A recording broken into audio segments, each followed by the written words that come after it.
अस्सलाम वालेकुम दोस्तों, आपका दोस्त यासिर तनवीर एक नई वीडियो के साथ हाजिर हूं। दोस्तों, अगर आपने हमारा चैनल सब्सक्राइब नहीं किया तो काइंडली इस रेड बटन पर क्लिक करके आप हमारे चैनल को सब्सक्राइब करें और इसके साथ इस घंटे के बटन को भी क्लिक कर दें और उसके बाद सेंड मी ऑल नोटिफिकेशन और सेव पे क्लिक कर दें। दोस्तों, घंटे के बटन पर क्लिक करने से ये होगा कि मेरी जो भी नई अपडेट होगी वो आप तक पहुँचती। हाय दोस्तों, आज की जो वीडियो है वो ख़ास तौर पर पाकिस्तानियों के लिए है।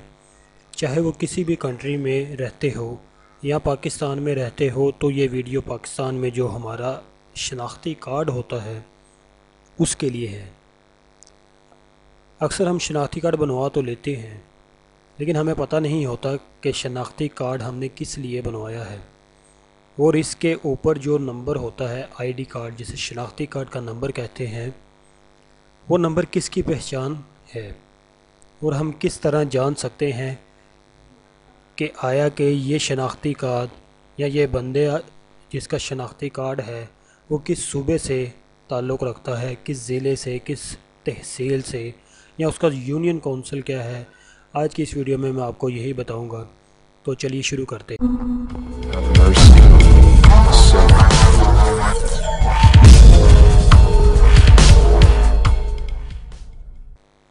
दोस्तों, क्या हम शनाख्ती कार्ड से किसी को तलाश कर सकते हैं? तो इसका जवाब है कि बिल्कुल हम शनाख्ती कार्ड से बिल्कुल ही किसी को तलाश कर सकते हैं।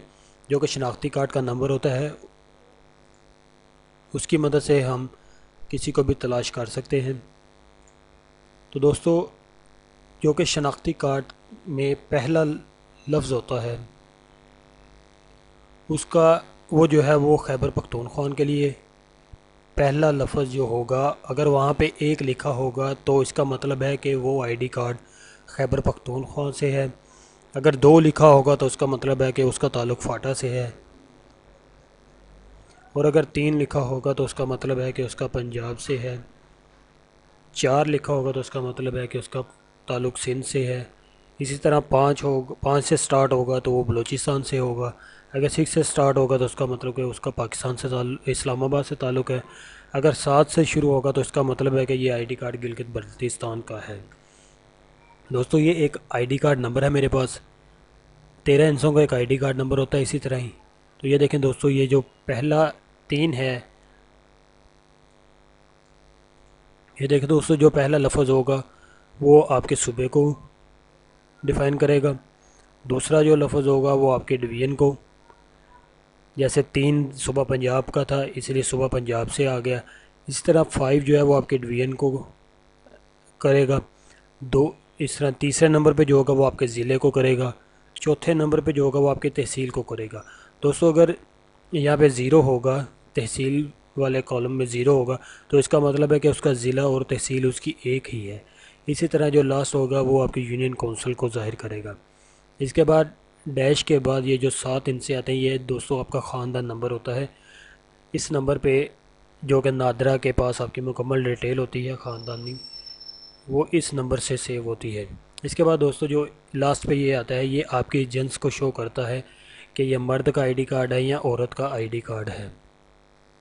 दोस्तों, अगर मर्द का आईडी कार्ड आपने देखना है तो उसके लास्ट पे 1, 3, 5, 7, 9 यानी कि ताक अदाद में कोई भी एक लफ्ज़ होगा तो इसका मतलब होगा कि वो आईडी कार्ड किसी मर्द का है। इसी तरह औरत के लिए जुफ्त अदाद यानी कि 2, 4, 6, 8 और 0, इससे ये ज़ाहिर होगा कि ये आईडी कार्ड किसी औरत का है। तो दोस्तों, ये थी आज की मेरी वीडियो। उम्मीद करता हूँ आपको पसंद आई होगी। मेरी वीडियो को लाइक करें, कमेंट करें और अपने दोस्तों के साथ शेयर किया करें। और मज़ीद अच्छी वीडियो के लिए आप हमारे चैनल को सब्सक्राइब कीजिए। तो मिलते हैं अगली वीडियो में, तब तक के लिए अल्लाह हाफ़िज़।